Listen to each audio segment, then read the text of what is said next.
Bonjour à tous et bienvenue sur Crypto Signal. Aujourd'hui, on va faire la routine habituelle, c'est-à-dire analyse technique, analyse fondamentale et analyse de liquidité, donc de sentiments sur Bitcoin, Ethereum ainsi que le total altcoin. Allez, intro.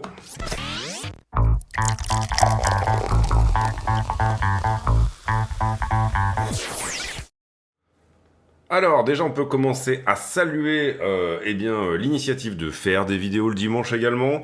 Donc du coup pour le coup on met un like et éventuellement on fait un petit coucou dans les commentaires histoire de saluer l'initiative encore une fois. Vous pouvez également aller voir bien sûr tous les liens d'affiliation qui se trouvent en description de la vidéo, à savoir affiliation sur Bluefin, BitGet, Maxi, Qcoin, j'en passe et des meilleurs, et bien pour tout simplement supporter la chaîne.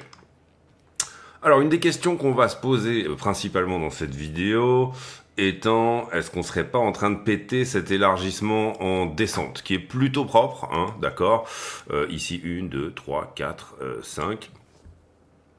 Enfin, oui, c'est ça. 1, 2, 3, 4, 5. Oui, c'est ça. Et puis éventuellement, voilà, du coup, on dégage rotation partielle vers le haut.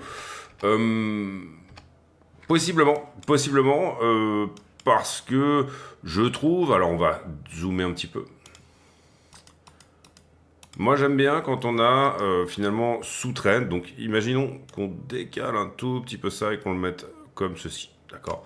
J'aime bien quand sous la trend, on a, comment dire, une structure un peu bullish, une correction, d'accord, et que derrière, on arrive à en casser la distribution. Est-ce que la correction de cette petite... Est-ce que cette petite distribution... Alors, j'en profite également pour dire, j'ai mis maintenant à la fin de chaque vidéo, j'ai créé une nouvelle playlist qui est un tutoriel de tous les termes plus ou moins que j'utilise. Donc j'ai récupéré des tutoriels que j'avais déjà fait pour que ceux qui éventuellement sont nouveaux sur la chaîne puissent appréhender le vocabulaire beaucoup plus vite.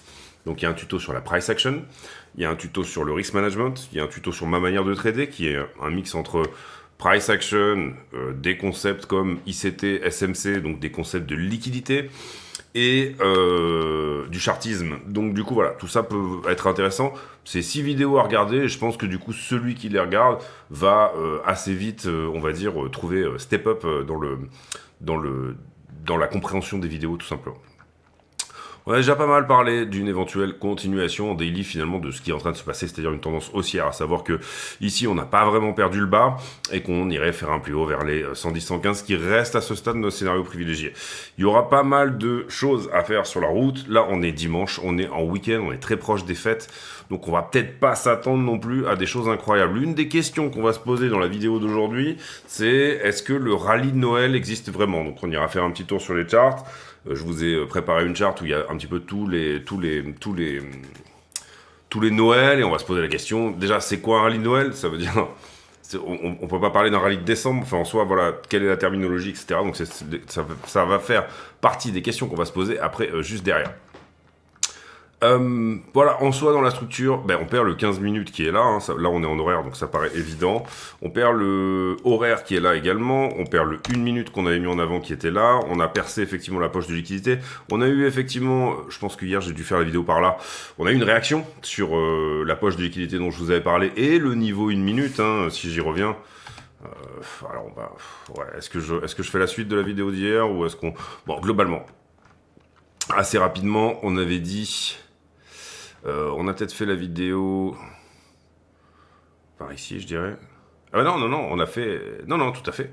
On avait pris ce niveau 1 minute en se disant, voilà, un endroit où effectivement il pourrait y avoir une réaction. Et vous voyez qu'effectivement, on avait regardé la 12 heures, on avait dit il y a une poche de liquidité par ici. Et un niveau 1 minute très intéressant serait celui-là, celui qui est juste en dessous. Et en l'occurrence, on a eu notre vrai rebond, effectivement. Alors après, derrière, on revient se faire repousser par la traîne. Encore une fois, ici, je parle d'entrée 1 minute, donc c'est des entrées intraday, bien évidemment. D'accord? Donc intraday, qu'est-ce qu'on fait? On respecte quand même la l'UT supérieure. Et là, en l'occurrence, c'est elle qui a gagné. C'est-à-dire que l'UT supérieure, elle reste baissière. On reste dans cet élargissement hein, à la base. Donc, effectivement, il fallait prendre une partie des profits sur trend. Mais... Voilà, c'était beaucoup de méthodes hier, et du coup, on avait montré ce petit 1 minute qui était un point d'entrée assez sympa. Il a été légèrement perdu, mais vous voyez que vous seriez rentré sur un levier 100 ou 50, et ça passait crème. Ça passe pas à chaque fois, hein, attention, hein, donc du coup c'est pour ça que encore une fois il y a des vidéos que je présente également sur tout ce qui est risk management, etc. Et toutes ces choses-là, ne pas venir ouvrir, je sais pas, 3, 4, 5%, plus que 3, 4, 5% d'une position dans un sens ou dans l'autre. Personnellement, je pratique même le 1% maintenant, j'ouvre très rarement une position à plus de 1%. Pourquoi ? Parce que comme ça, je peux ouvrir une position sur BTC, position sur Ether, position sur, je sais pas, une autre alt par exemple. Le tout va aller quasiment jusqu'au 5% dans le même sens. Faut bien comprendre que d'aller plus que ça devient dangereux au sens où si jamais d'un coup vous allez venir à perdre 30% de votre capital de trading par exemple, le risque, c'est de mettre des semaines à s'en remettre, d'accord. Vous avez des gens qui vont faire le yo-yo avec leur capital de trading et qui vont se démerder à banquer des fois deux, mais ça va durer uniquement un certain temps, malheureusement, d'accord. L'idée ici, c'est de durer, hein, et donc dans la durée, comprenez bien que quelqu'un qui va faire 5% tous les mois, déjà, il a très très largement doublé, voire plus son capital de trading à la fin de l'année. Et 5% tous les mois, c'est une perf qui est absolument exceptionnelle. Personnellement, moi, je cherche 10% tous les mois. Je les ai pas tous les mois. Ça veut pas dire que quand j'ai 10%, je m'arrête, mais c'est plus ou moins la perf que j'essaye plus ou moins d'avoir. Et vous comprenez que c'est exponentiel, c'est-à-dire que j'avais fait tout un Excel là-dessus. Peut-être que je le reprendrai en public, etc. Mais globalement, quelqu'un qui fait 100% par an, il est multimilliardaire au bout de à peine quelques années. D'accord ? Parce que en fait, c'est exponentiel. Si vous réinvestissez le capital. Ça c'est d'autres conseils. Je pense que c'est peut-être même dans ma vidéo sur le risk management qui est en tuto à la fin. Je suis pas sûr, mais est-ce que j'avais fait une vidéo affiliée là-dessus ? Bref, en tout cas, vous voyez qu'on est peut-être, le mec qui mélange tout, à la cassure ici de ceci. En tout cas, en petite TF, on y est, à la cassure. La question étant, est-ce que vraiment la grosse TF est cassée ? Si je devais dire, ok, on va dire, je vais... hop, je sais pas pourquoi ici, j'ai dû en effacer une autre. Si je devais dire, qu'est-ce qu'il me faut en grosse TF pour venir vraiment effectivement dire qu'on est sorti de ce biseau, souvent c'est déjà une impulsion, parce qu'en général quand on casse une distrib, on a une petite impulsion quand même. Donc une impulsion, celle-là est pas moche, cette englobante, hein, je trouve, hein, en 4 heures, ici. Là j'ai une baisse pendant 4 heures, et là j'ai une englobante, une bougie d'avalement. Donc je trouve qu'elle est pas moche. Maintenant on veut que ça concrétise. Parce qu'elle concrétise au-dessus, je dirais, voilà, déjà revenir récupérer 98 748 serait un changement de la structure. Hein. Vous le voyez ici, on est en baissier. Et si jamais on arrive à faire ça, on a notre W de retournement, entre guillemets. Enfin, on a 2 creux successifs, on a la cassure d'un sommet majeur. Voilà, vous comprenez un peu l'idée. On a un break-off structure. Donc à voir si c'est ça qui se met en place, c'est le week-end, donc attention. Derrière, j'aimerais bien moi avoir quand même quelque chose en 4 heures sur lequel m'appuyer, me dire bon, c'est un critère de la décision, et là il est tout trouvé, hein, il est ici, d'accord, en 4 heures, vous voyez que c'est assez flag, qu'on n'a jamais réussi à ouvrir et fermer une bougie en dessous de ce niveau, d'accord. Donc c'est un niveau 4 heures, si jamais on fait juste des mèches en dessous, ça me va, mais si on perd réellement ce niveau, pour moi, l'idée serait peut-être d'aller sous 90 000 $ dorénavant. Là, encore une fois, c'est le week-end, donc bon, on pourra aller chercher les plus petites choses. Vous comprenez ici que pour le moment, ce qu'on joue dans l'idée, c'est target d'une ETEI qui se trouve à peu près par là. Épaule tête épaule inversée autour des 104 500 $ et potentiellement 115 000 pour la sortie de cet élargissement. Vous avez aussi également un endroit où il y a plus ou moins point pivot, c'est sur cette zone-là, donc il faudra faire un petit peu attention là-dessus, mais c'est aussi une target je pense, c'est-à-dire que j'ai cassé la distribution qui était ici. Je suis peut-être potentiellement, encore une fois, on n'en est pas encore sûr, il me manque le pulse, il me manque l'impulsion supplémentaire en train de casser celle-ci, donc l'idée c'est, on avait une distribution qu'on est peut-être potentiellement en train de coucher. Je considère également, et ça on l'avait dit depuis pas mal de temps, que cette zone-là, ici, ça correspond à peu près au point pivot, hein, mais les 101 000 et quelques, est quand même une zone un peu pivot, et quand même un endroit où, vous le voyez, comment expliquer ça ? Ici, c'était une résistance. On va prendre juste la barre rouge, on va oublier la zone entière. Ici, c'était une résistance. Ici, on la passe, ça devient support. Hop, on dégage. Ici, on l'enfonce un tout petit peu, mais on peut estimer qu'elle tente de se... Puisque c'est finalement toute cette zone, hein, que vous l'aurez compris, qui est un petit peu zone pivot. Tout là-dedans. Et puis derrière, elle rejette. Est-ce qu'on n'aurait pas, ici, est-ce qu'on la retesterait pas comme une résistance? Donc attention éventuellement à ça. Ça peut être éventuellement quelque chose, une zone un peu dangereuse. Est-ce que c'est le point de contrôle? Est-ce que c'est l'endroit où on a le plus de volume là-dedans? Non, désormais, il est plutôt là où on est maintenant. D'accord. Avant, c'était une zone, il y a un petit node de volume profile au-dessus. Certes.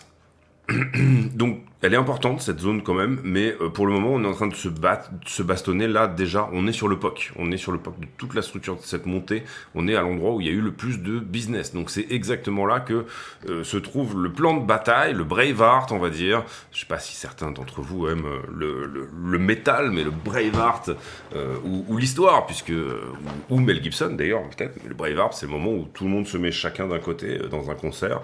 Et puis d'un coup, voilà, ça part vers le milieu, histoire de tout simplement en découdre. Donc c'est là que se trouve le Braveheart justement, entre acheteurs et vendeurs. N'utilisez pas ce terme, hein, je viens de l'inventer. Le Braveheart, j'entends, ça n'existe pas en trading, c'est pas du tout... voilà. Alors, rallye de Noël ou pas? Je vous ai préparé une charte. On va aller vite là-dessus, parce que je trouve que c'est pas très intéressant comme question, mais enfin non, c'est pas que je trouve pas que c'est très intéressant, c'est très intéressant. J'avais déjà fait une vidéo là-dessus d'ailleurs sur est-ce que le rallye de Noël existe ou pas.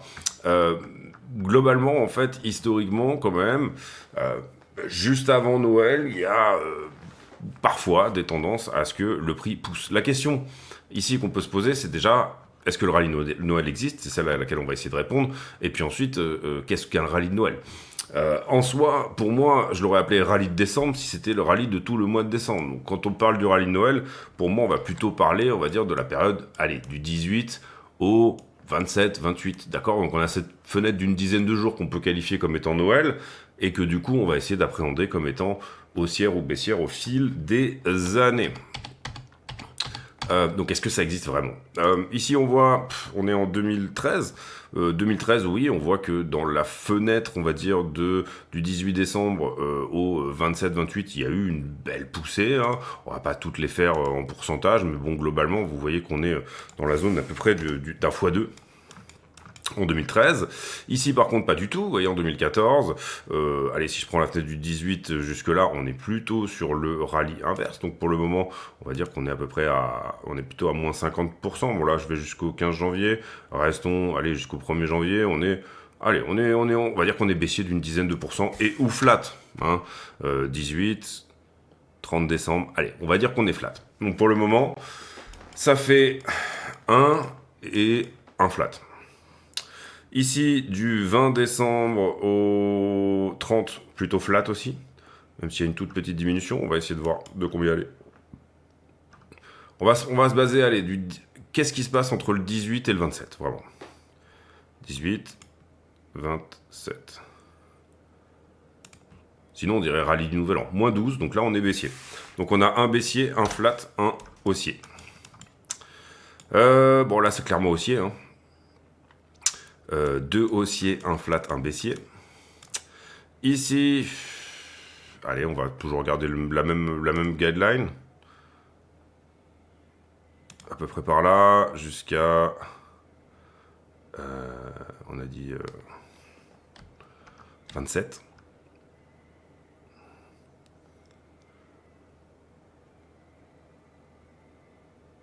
On est flat, d'accord.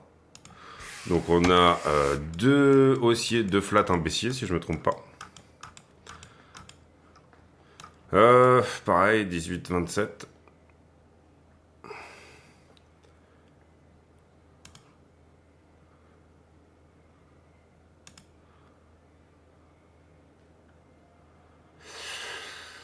Plus 8, on peut pas vraiment parler de rallye. Hein. Donc je le garderai flat. 3 flats, 2 haussiers, un baissier. 3 flats, 2 haussiers, un baissier. Ici, on part de... Hop, on part de là. Jusque là. un peu après. Globalement, en fait, on est flat. Hein. Si on parle du 18, on est totalement flat. Allez, on reste flat. Ça fait 4 flats. Clermont haussier. Ça fait 4, 3, 2, hein, il me semble. Je dis pas de conneries. 4, 3, 2. Ici, pour moi, on est clairement baissier. Est-ce qu'on est baissier beaucoup ou pas beaucoup? Garder une certaine rigueur hein, sur la méthode. 18, à peu près. 27. On est flat, moins 2, ça reste flat. Oups, pardon. Ça reste flat pour moi. Hop, donc ça fait pas mal de flat hein, pour le moment. On est quasiment à 5 ou 6 flats. Il se passe rien à Noël en fait sur BTC. 5-6 flats. Ici, ça a l'air flat aussi, hein, 18. Allez, si on part vraiment du 18, on part du bas jusqu'au 27, plus 5. Pour moi, ça reste anodin, d'accord. On peut pas parler de rallye, plus 5%. Enfin, pas sur le Bitcoin en tout cas. Donc toujours flat. Pour le moment, on est vraiment très très largement sur des périodes plutôt flat. 2023, ça avait été plutôt baissier de mémoire. On parle de 18. Hop. Pour aller au 27. J'ai la caméra devant. Plate. Voilà. Donc, en fait, vous avez votre réponse. 2023, 2024, c'est maintenant. Vous avez votre réponse. Globalement, le rallye de Noël n'existe pas. Et on reste plutôt sur des périodes typées vacances scolaires, c'est-à-dire manque d'institutionnel, c'est-à-dire plutôt flat. Il y a des grosses expirations d'options en général en fin d'année. Le dernier vendredi de l'année représente pas mal d'expirations d'options. Donc là, pour le coup, c'est peut-être quelque chose qui peut aider. Donc on va aller voir comment sont les options de la fin du mois de décembre, tout simplement. Je regarde pas souvent les options parce que je trouve que c'est pas une narration qui influence énormément le prix en ce moment. Ça a été le cas à un moment, mais plus trop maintenant. Maintenant, il va y avoir bientôt des options sur les ETF. Donc ça va être peut-être intéressant. Alors, Base Money, ouais, où il est, Base Money? Je me repose une seconde. Ok, donc du coup, la grosse expiration, c'est le 27 décembre. Hop, ici. Qu'est-ce qu'on a? On a un total plus de calls que de put avec un ratio à 0,68. Un max pain price qui serait autour des 84 000 $. Moi j'aime bien quand la courbe est en sourire. Là c'est pas trop le cas. Au niveau des strikes, je veux dire pas loin du prix actuel, puisque là on est plutôt à 97. On fait gagner beaucoup de calls si le prix est au-dessus de 90, d'accord? Vous le voyez ici, il y a un gros spike au niveau des calls. Je dirais que 84, ça serait quand même beaucoup, mais déjà avoir un Bitcoin au-dessus de 90, donc les options iraient plutôt ici dans le sens bien d'une correction. Ici, vous voyez qu'on est à 96 000, il y a un strike aussi, 97 000, il y a un strike, et il y a un très gros strike à 100 000. Donc ça, c'est pour le 27, c'est dans 5 jours.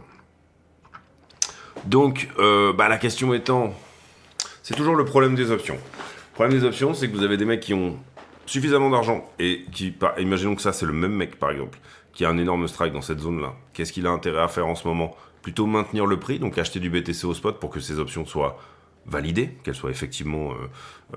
donc ça, c'est les gros joueurs au niveau des options. Vous avez ceux qui viennent mettre les options sur le marché, qui pour le coup, eux, vont être plutôt avoir un intérêt à aller effectivement au max pain price, d'accord? Donc dans ce cas-là, on est plutôt sur un marché d'options sur lequel il n'y a pas de grosses mains, il n'y a pas de whales, hein, en gros. Et puis, voilà. Moi, j'aime bien quand vous avez une belle courbe en sourire. Ici, je parle de ça, des strikes, là. Là, c'est pas le cas. Vous voyez qu'elle est assez progressive. Et finalement, le max pain, si jamais vous avez un très beau sourire avec un max pain vraiment qui est dans un creux, là, c'est intéressant d'aller au max pain, effectivement, parce que vous avez énormément de calls d'un côté, énormément de pouces de l'autre. Là, vous voyez que la zone où on est à plat dans le sourire, et je parle du sourire ici, vous avez compris comme ça, la zone où on est à plat dans le sourire, eh ben, elle est extrêmement large, d'accord? Ce qui veut dire dépenser beaucoup d'argent pour aller au max pain en fait, d'accord, puisque finalement les strikes sont là. Je vois en tout cas qu'il y a un gros strike à 90, donc si les vendeurs d'options veulent pousser le prix sous les 90, c'est le moment, on est le 22. Et à l'inverse, si le marché a dans ces grands de ligne des whales qui ont besoin de venir garder les 90 pour que leurs options soient tout simplement exercées, et donc du coup gagner plus en gros, eh bien voilà, globalement strike à 120, 115, 110. Voilà, sur toute cette zone-là, il y a quand même des jolis strikes sur les calls. À vous de faire vos jeux. Moi, c'est pour ça que je suis pas extrêmement fan des options. Parce que assez souvent, on en sort assez peu d'informations, en fait. Le rallye de Noël n'existe pas. En général, on est plutôt à plat. Parfois, on monte. J'ai l'impression qu'on monte plus qu'on ne baisse. En tout cas, depuis 2013, on a ici un backtest, encore une fois, d'une dizaine d'années. Donc voilà. Ether, Bitcoin. 0034, on va aller direct sur le 1 heure. On voit que le 4 heures a semble-t-il tenu. Pas du tout. Alors attendez. 4 heures. Pourquoi j'ai du 4 heures ici qui était même pas valide? Si, le 4 heures a complètement tenu. Il a proposé rebond ici. C'est pas incroyable, hein. Ether, il est pas non plus... Est-ce qu'on casse la distribution? Je dirais pas encore. D'accord, la petite distribution qui est là. Si on arrive à la casser, il faudra aussi casser celle-là pour éventuellement retourner au 0,038. Je trouve pas qu'elle soit... Enfin, la structure sur Ether contre Bitcoin, elle était moche ici, d'accord, au retournement, là. Maintenant, si on arrive tant qu'on arrive à tenir le bas qui est là, et peut-être faire un plus haut, si là on va au 0,041, à ce moment-là, c'est une très belle structure de retournement. Mais pour le moment, on reste sur une tendance de fond qui est baissière, hein, je le rappelle, sur Ether contre Bitcoin, et on n'a cassé aucune distrib, donc ça reste baissier, ok. 3390 pour Ethereum. On est en 4 heures, c'est bien. Il a fait exactement la même chose que EtherBTC, c'est-à-dire que vous voyez qu'on a un support 4 heures ici. Il a fait sa mèche, il fait son englobante, Ether. Derrière, il nous fait une structure assez corrective, mais rien d'impulsif, en tout cas, je trouve. Et il est peut-être en train de casser la petite distribution. On va aller voir en 1 heure si c'est plus ou moins ce qu'il est en train de se faire. Oui, on voit qu'ici, il y a une distribution de week-end, un petit peu comme ça. Et que là, il est en train de trouver peut-être sur le 4 heures, son double bottom pour effectivement aller casser les autres distributions supplémentaires. Si jamais il vient à casser cette distribution-là, toujours la même technique, point pivot, 3890 pour Ethereum. Sur le fond de la structure, il y a des choses qui sont perdues quand même. Hein. Je veux dire, il faut pas se leurrer ici quand même. Le fait qu'on perde le support qui était là, eh ben... C'est pas vraiment une épaule tête-épaule, mais on construit une jolie figure de retournement. Hein. Ici, je la qualifierais plutôt de double top, puisqu'on est au même endroit sur ces deux-là, d'accord? Et double top qui, lui, a une target qui serait potentiellement un petit peu plus bas, c'est-à-dire...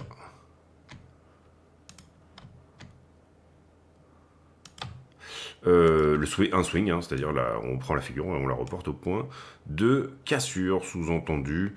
Allez, 2292, un petit tour sous les 3000 $. Pour le moment, il a quand même déjà donné une belle impulsion vers le bas. Est-ce que on a besoin sur Ethereum de venir revisiter ça? C'est tout à fait possible, hein. On en a parlé sur la chaîne.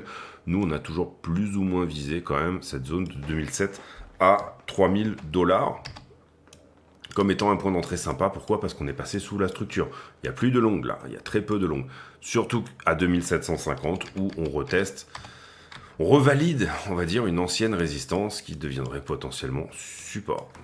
Maintenant, tant que ce node en volume profile ici, il tient, le volume profile, vous le voyez, là je suis en train de montrer du volume, et qu'on ne vient pas faire un tour dans cette espèce d'endroit, puisqu'on est un peu sur un colosse au pied d'argile, entre guillemets, ou en tout cas une éolienne qui a mal été bétonnée au niveau du pied.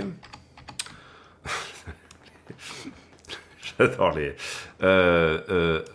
là, il y a très peu de business qui a été fait dans cette zone ici. Donc, c'est une zone de fragilité dont peut-être le marché aura besoin d'aller.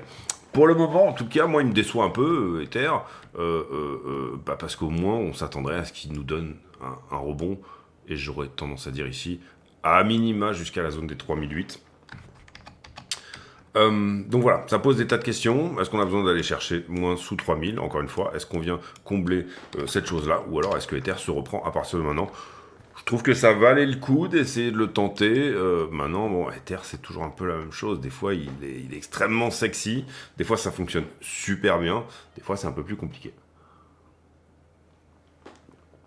En soi, est-ce qu'on rebondit ici dans une zone, on va dire, clean? Est-ce qu'il y a vraiment un intérêt à venir rebondir un peu dans ces zones-là? Ouais, on va dire que c'est... La vallée, elle est largement attaquée ici. On est plutôt en train de rebondir sur celle-ci. Non, c'est pas un endroit extrêmement... Je veux dire, par le passé, on n'a pas vraiment construit de support, entre guillemets, 15 minutes ici sur ces zones-là. Voilà. Mais ça peut repartir de là, et bah, c'est plus ou moins ce qu'on joue hein, par rapport au trade dans lequel on est actuellement, et en tout cas, il pète un petit peu sa distrib, donc ça, c'est pas trop mal. Maintenant, on est en week-end, il a fait un petit W de retournement ici, encore une fois, sur le 1 heure, que vous voyez là. Voilà, ce qu'on veut, c'est qu'il vienne maintenant chercher ses shorts, et recasser, finalement, 3553, pour nous donner, en fait, finalement, cette espèce de W larvé, dont on pourrait attendre de lui, et puis ensuite, après ce break of structure, une continuation de la structure, pourquoi pas sur ces niveaux-là, 3561, on casse 3005, on revient retester 3561, et puis on dégage vers le haut, pourquoi pas. Ensuite, les altcoins. L'altcoin dominance...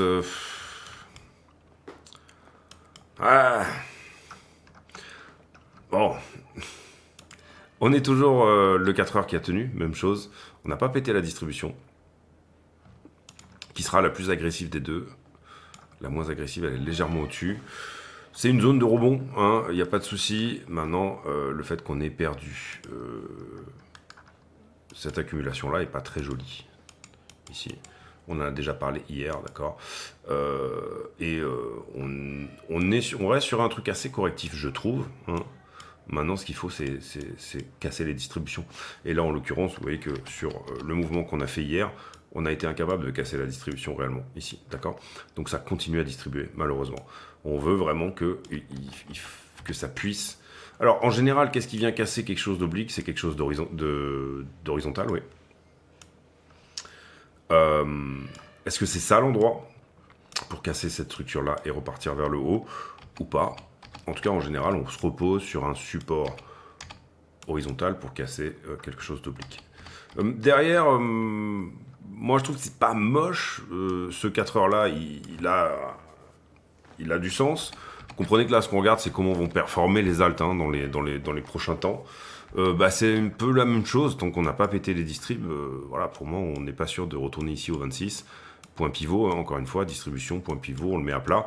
Et puis peut-être potentiellement d'aller au 31, je crois que c'était 31 la target éventuelle, si jamais on continue dans cette fameuse alt season, en tout cas jusqu'à un certain moment. En soi,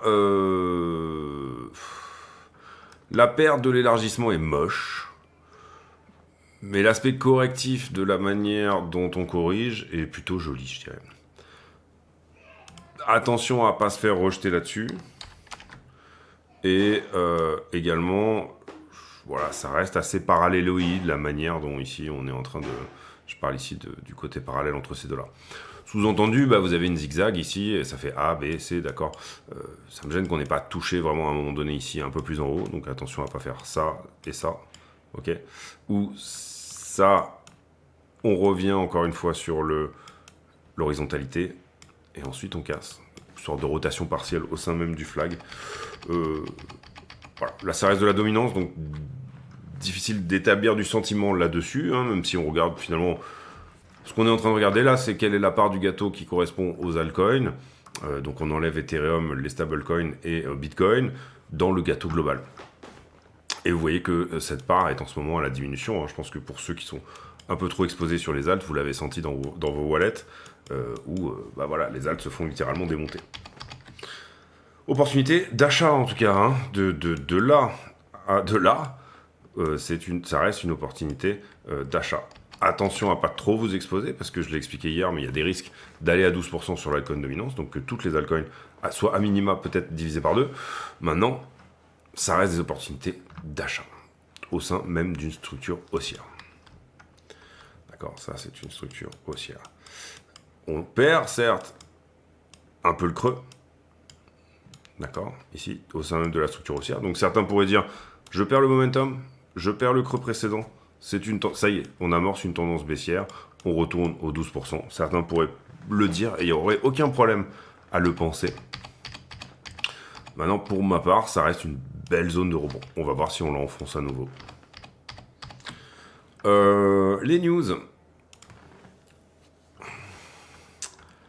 Les news. Ouais, y a pas grand-chose. Brian Armstrong qui unfollow Barack Obama. J'ai trouvé ça drôle. Brian Armstrong, c'est le CEO, bien sûr, de Coinbase. J'ai trouvé ça drôle. Enfin, c'est pas drôle, non, mais... ça, je trouve ça presque flippant, si vous voulez aller voir cette petite interview de Trump sur Fox, qui dit, bah non, mais finalement, on a juste à absorber toute l'offre de Bitcoin, faire monter le prix, et puis on s'en fout de notre dette à 35 trillions de dollars. Je trouve ça presque flippant.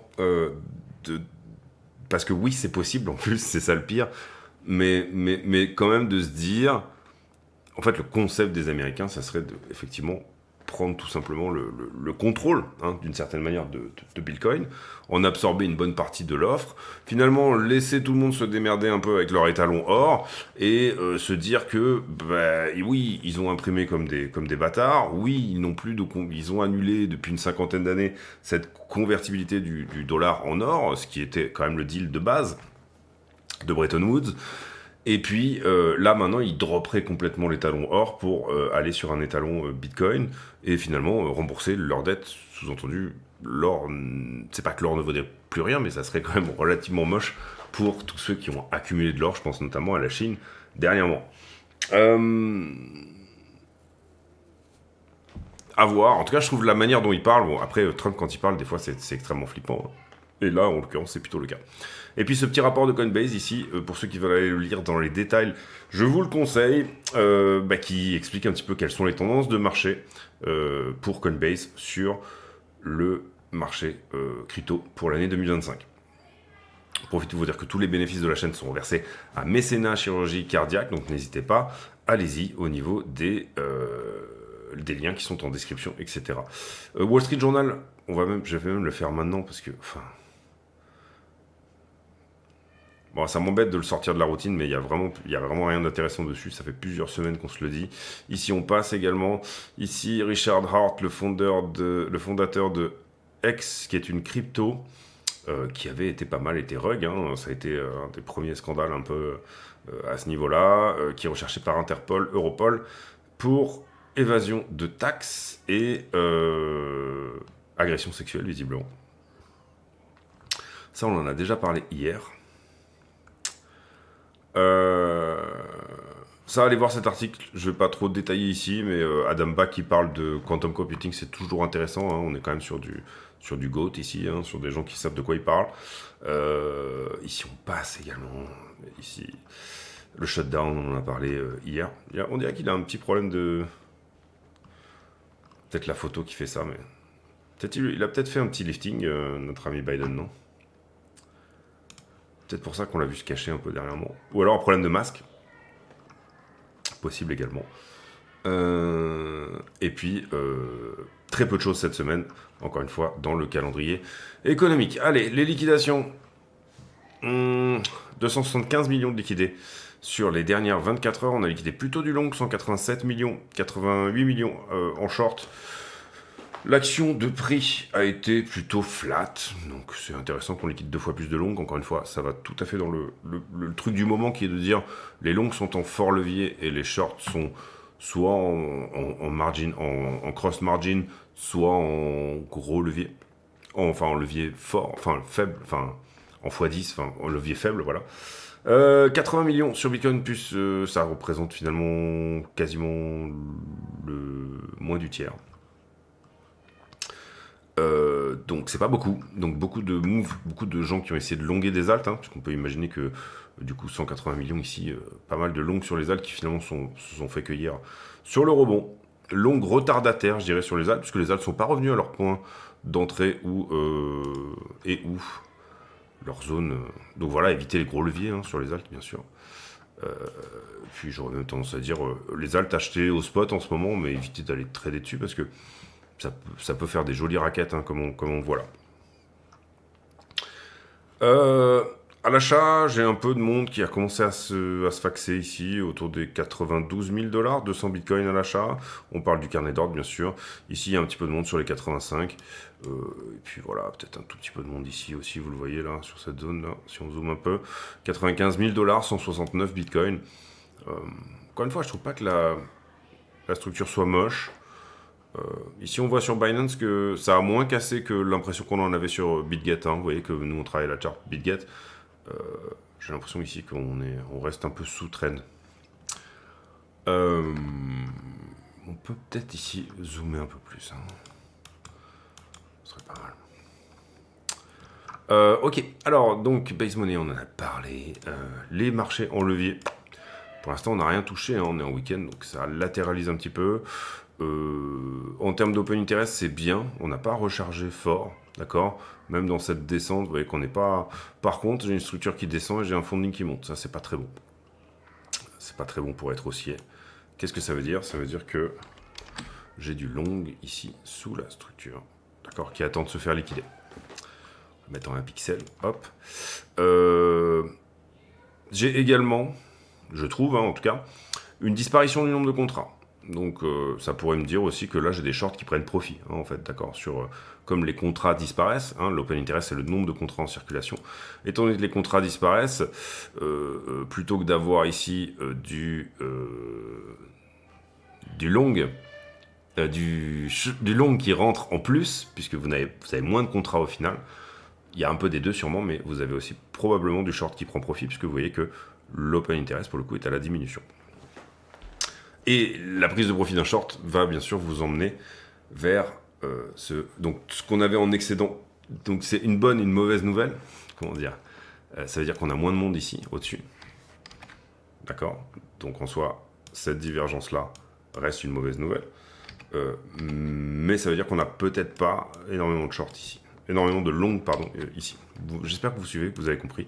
Si c'est pas le cas, il y a un tuto Coinalyze également dans la playlist que je vous ai préparée à la fin de la vidéo. Vous aurez une proposition de playlist et ça sera toujours celle-là dorénavant. Où est-ce que j'en suis? Je suis sur les marchés en levier. On a sauvé. On peut aller sur iBlock. Alors, qu'est-ce qu'il nous dit iBlock? Il nous dit que ouais, j'ai un petit peu de monde sous la structure, ouais, j'ai sorti pas mal de monde. En ce moment, c'est le week-end, donc c'est pas très chaud. Il est possible d'aller faire un petit tour sur la zone des 94, auquel cas on prendra un peu de liquidité, mais globalement, la liquidité, elle est plutôt en haut. Et la vraie grosse poche de liquidité, je la qualifierais plutôt d'être à hauteur des 103 000 $. Enfin, en tout cas, c'est mon avis. Ensuite, quand on regarde un peu la weekly, les points chauds, même chose, 94, si vraiment on doit nettoyer en bas, et pour le coup là c'est plutôt 101, 102, 101, 102 le point chaud, hein, ici, que vous voyez qui serait éventuellement à aller voir. Ici on a refusé, hein, attention, on est remonté à 99, et puis il y a eu refus de rentrer dans cette zone, mais désormais, sur la descente, on a rentré un tout petit peu de short, ce qui pourrait faire éventuellement la liquidité intermédiaire pour y aller. Une des questions, c'est est-ce qu'on vient totalement de nettoyer les une semaine, alors qu'on venait de le faire ici, hein, ou alors est-ce qu'on vient croquer jusqu'aux 110 000, cette fameuse zone de liquidité? Personnellement, j'irais plutôt dans le délire d'aller croquer jusqu'aux 110 000. Maintenant qu'on est bien déchargé sur les altcoins et que voilà, mais je peux me tromper, bien sûr. Ether, pas énorme en liquidité non plus en dessous, mais il y en a. Gros point ici, vous le voyez sur la zone des 3247. Est-ce que c'est pas ce qu'il a essayé de prendre là? Et puis finalement, il a eu un petit peu de mal. Et là, il nous a fait ce petit retournement. Très peu de liquidité intermédiaire pour faire la jonction avec les 3490. Ether, on peut viser 3008, je pense, en termes de grosse liquidité en haut, si jamais ces gens-là ne sont pas sortis. Et voilà, même chose sur Ethereum, hein, liquidité intermédiaire pour faire la jonction, grosse zone ici autour des 3550, attention, zone assez péchue quand même, hein, au niveau des 3240, est-ce qu'il n'a pas besoin de revenir reprendre ça, éventuellement 3240, avant de faire son retournement jusqu'à, pourquoi pas, la zone des 4100. Donc, on va sur le prix, on fait la conclusion de cette vidéo. Globalement, elle est toute trouvée, le rallye de Noël n'existe pas. En tout cas, on est plutôt flat, ça reste des vacances normales. Beaucoup aussi pensent que, en fin d'année, les entreprises ont tendance à sortir leur crypto. de leur balance pour avoir profité finalement de la performance qu'elles offraient, mais tout en montrant des bilans annuels qui ont été purgés finalement de la crypto. Je rappelle que les règles ont changé en termes de comptabilité, ça c'est une première chose. C'est-à-dire que dorénavant, vous allez pouvoir afficher des gains potentiels crypto dans votre bilan. C'est-à-dire que vous êtes une entreprise qui n'est pas crypto, vous avez pris de la crypto en trésorerie et ou des produits qui s'apparentent un peu à de la crypto, ETF par exemple. En l'occurrence ici, eh bien, vous allez pouvoir afficher des plus-values latentes, ce qui n'était pas le cas avant. Avant, vous aviez une sacro-sainte règle comptable qui est de base, qui est la règle de base, qui est de dire une dépense potentielle future, je l'enregistre. C'est une règle comptable assez basique, règle de prudence comptable. Et par contre, un gain potentiel, je ne l'enregistre pas. Ici, il a été estimé par le FASB, qui est le board qui s'occupe des accounting standards, de la manière de faire votre compta. Il a été considéré que la crypto était suffisamment liquide pour pouvoir dire qu'un gain potentiel est effectivement un gain potentiel. En revanche, il va devoir être fait des déclarations annexes, c'est-à-dire que dans vos résultats financiers, vous aurez finalement une déclaration à part qui s'appellera le crypto je sais pas quoi, digital asset quelque chose, DA quelque chose, qui dira exactement qu'est-ce que vous avez acheté et comment vous l'avez réévalué, etc., etc., etc. Mais en tout cas, des plus-values latentes peuvent désormais, pour nous on appellerait ça comme trader des PNL, des PNL non réalisés, peuvent être désormais inscrits comme gain potentiel. Auparavant, finalement, vous auriez dû... Par exemple, vous aviez un point d'achat, vous achetez un bitcoin, je sais pas, 1000 $ pour faire simple, le prix était descendu à 900, vous auriez dû enregistrer cette perte de 10%.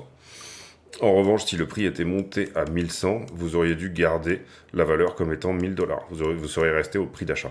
Si le prix derrière était redescendu à 1000, vous auriez toujours la même chose. Donc en fait, il n'y avait que les moins-values latentes qui étaient enregistrées et non pas les plus-values latentes, et ce jusqu'au prix d'achat que vous aviez mis à l'intérieur. Voilà les amis, j'espère que cette vidéo vous a plu. Scénario privilégié. Alors, est-ce qu'on a pété cet élargissement ou pas? Bah, on en sort par le côté. C'est dommage qu'on soit en week-end. Il n'y a pas vraiment d'impulsion dedans. Pour moi, maintenant, c'est pas moche. Le petit W ici qu'on a en 15 minutes, etc. Tout ça n'est pas moche. J'ai envie de dire que il manque le pulse. En général, ce genre de pulse n'arrive pas en week-end ou n'arrive pas en vacances, entre guillemets. Maintenant, pourquoi pas. Également, il peut être intéressant de voir, moi j'adore tout ce qui est point de contrôle, les endroits où il y a effectivement, entre guillemets, du volume, etc. On est pile dessus, quoi, d'accord. Donc, ne pas perdre perdre, entre guillemets, le POC, perdre le point de contrôle ici, veut dire que finalement les shorters ont gagné, enfin les vendeurs ont gagné. En revanche, tenir le point de contrôle et se reprendre et revalider finalement cette zone-là, à savoir 97 500, comme un support, veut dire que ce sont les acheteurs qui ont gagné les bulls, d'accord. Donc voilà les amis. Je pense que du coup vous avez votre critère d'aide à la décision, ne pas perdre ce 4 heures, tenir le POC, de pas voilà, trop aller en dessous, et tenir le POC voudrait dire éventuellement... ouais, je dirais que le 4 heures déjà, il parle bien. Et tenir le POC, ça voudrait dire en plus ne pas perdre le 4 heures qui est juste en dessous ici. D'accord. Globalement, voilà, tenir cette zone-là, 95 à 97, serait plus ou moins une bonne nouvelle. Et l'excellente nouvelle serait d'avoir une continuation ici de l'avalement. C'est-à-dire que là, vous avez une bougie d'avalement. D'accord. Et avoir une continuation ici, une cassure de la structure, d'accord, un break of structure autour des 99. Je vous laisse là-dessus, j'espère que cette vidéo vous a plu. Si c'est le cas, n'hésitez pas à le dire. Encore une fois, on active la cloche de notification, on s'abonne, on fait un coucou en commentaire, on titille l'algorithme, puisque ça reste assez compliqué pour cette chaîne de grossir. Je sais que je fais des vidéos très longues. N'hésitez pas à aller voir la playlist pour les nouveaux, la playlist en fin de vidéo qui correspond plus ou moins à comprendre un petit peu tous les termes qui sont utilisés en vidéo, à savoir accumulation, distribution, price action, les niveaux avec leur time frame, toutes ces choses-là. Il est possible, si je me motive pour 2025, que je fasse un tuto global de tout ça. C'est-à-dire une vidéo qui prenne une bonne heure, peut-être 1 heure et demie, et qui soit directement juste en une seule vidéo, voilà, d'avoir un peu tout le concept de trading en soi, et avec les niveaux de price action, etc. C'est-à-dire partir d'une charte totalement vierge, et peut-être construire un petit peu toutes ces choses-là.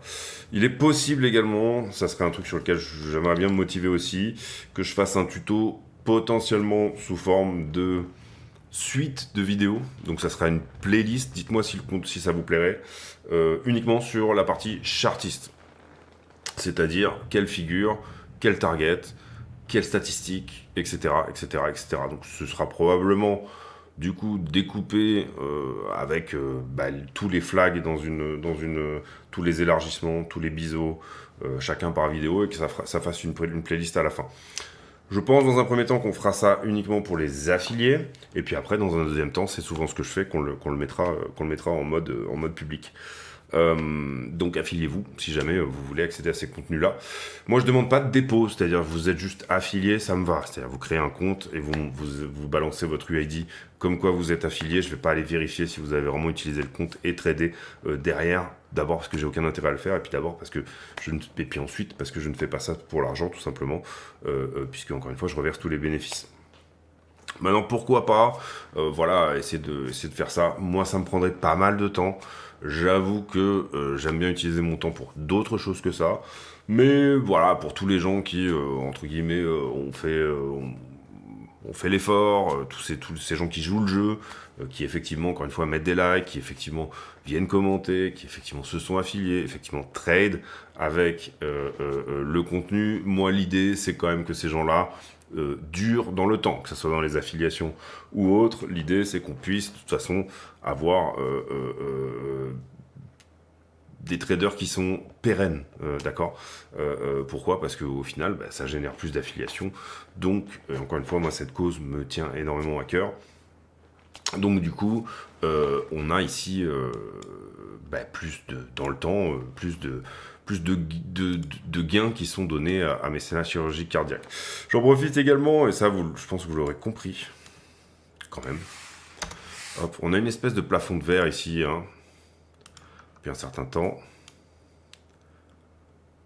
Il est légèrement au-dessus, malheureusement, mais on va le garder au-dessus ici en 4 heures. On a une espèce de plafond de verre aussi, qui, vous le comprenez, là, si on arrive à passer 4 heures au-dessus, une nouvelle fois, de ce niveau-là, peut directement nous emmener tout droit, shoot up jusqu'à 110, d'accord. Donc ce petit plafond de verre là qui pour le moment refuse en 4 heures, vous voyez qu'on on est remonté à 99 certes, mais on n'a jamais réussi à clôturer vraiment une bougie en dessous, et finalement derrière on englobe, on fait un avalement en 2 bougies, en 8 heures, ici on avale ce qui s'était passé en 4 heures ici, à ce moment là, bien évidemment, il y a un petit plafond de verre en dessous.